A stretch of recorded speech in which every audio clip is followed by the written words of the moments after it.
To return to the ship, Hook replied slowly through his teeth, and cook a large rich cake of a jolly thickness with green sugar on it. There can be but one room below, for there is but one chimney. The silly moles had not the sense to see that they did not need a door apiece. That shows they have no mother.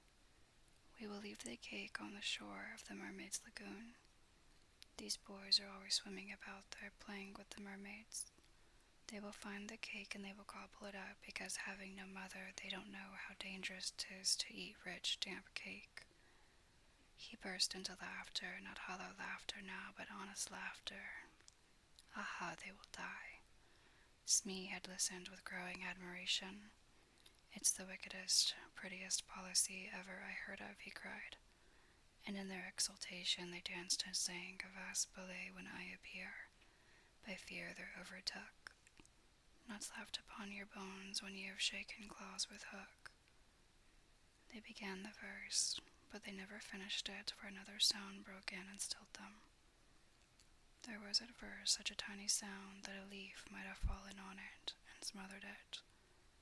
But as it came nearer, it was more distinct.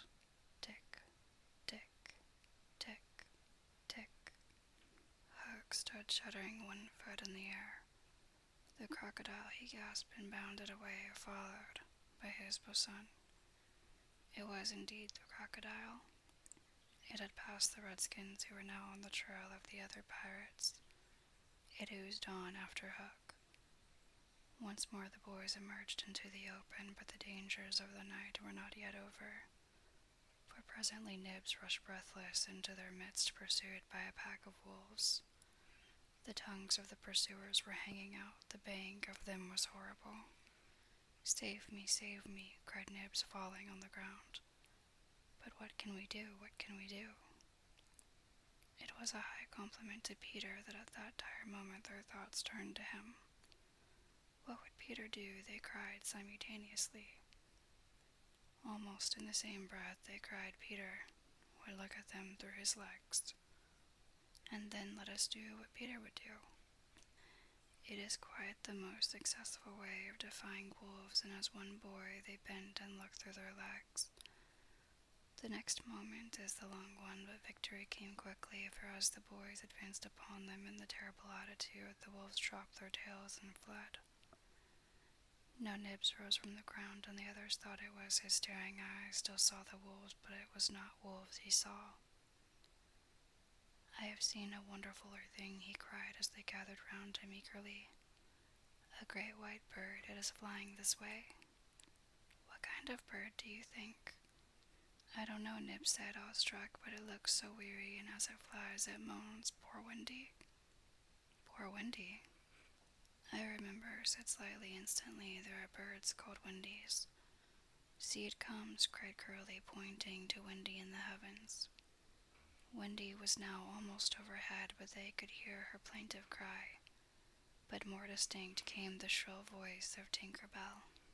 Wendy was now almost overhead, and they could hear her plaintive cry. But more distinct came the shrill voice of Tinker Bell. The jealous fairy had now cast off all disguise of friendship and was darting at her victim from every direction, pinching savagely each time she touched. Hello, Tink, cried the wondering boys. Tink's reply rang out, Peter wants you to shoot the Wendy. It was not in their nature to question when Peter ordered, let us do what Peter wishes, cried the simple boys, quick, bows and arrows. All but Toodles popped down their trees. He had a bow and arrow with him, and Tink noted it and rubbed her little hands. Quick, Toodles, quick, she screamed. Peter will be so pleased. Toodles excitedly fitted the arrow to his bow. Out of the way, Tink, he shouted, and then he fired, and Wendy fluttered to the ground with an arrow in her breast.